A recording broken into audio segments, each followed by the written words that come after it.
Terima kasih pemirsa, Anda masih bersama Buletin Sumatera Utara. Kericuhan mewarnai aksi unjuk rasa nasabah asuransi. Kericuhan terjadi saat para nasabah mencoba menemui pihak asuransi di kantornya yang berada di dalam hotel, namun dihalangi oleh pihak keamanan hotel. Para nasabah yang tergabung dalam Aliansi Peduli Keadilan Masyarakat NIAS menuntut pihak asuransi membayarkan polis para nasabah. Kedatangan para nasabah dianggap mengganggu ketenangan para tamu hotel sehingga petugas keamanan meminta para nasabah keluar dari halaman hotel. Namun peserta aksi tidak bersedia dan berusaha masuk ke dalam kantor asuransi sehingga terjadi aksi saling dorong. Kericuhan dapat direda setelah petugas keamanan dari kepolisian memisahkan kedua belah pihak. Setelah polisi melakukan negosiasi, akhirnya pihak asuransi dan massa peserta aksi dipertemukan. Dalam pertemuan tersebut, pihak asuransi meminta tenggat waktu 5 hari untuk menyelesaikan persoalan tersebut.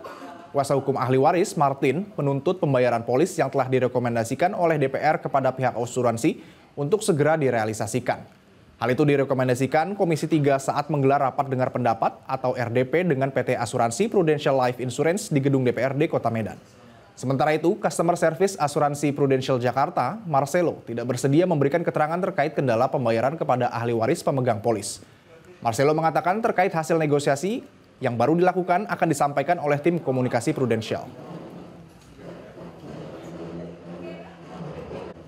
Kalau seandainya hasil pertemuan dari Prudential sesuai dengan tawaran mereka untuk saya sebagai ahli waris, ACC aja daripada ribut-ribut.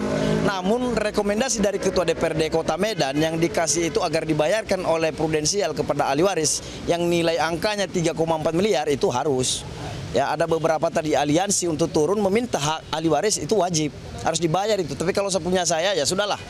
Ya, saya ACC-kan itu walaupun setengah mereka bayar, saya ACC-kan.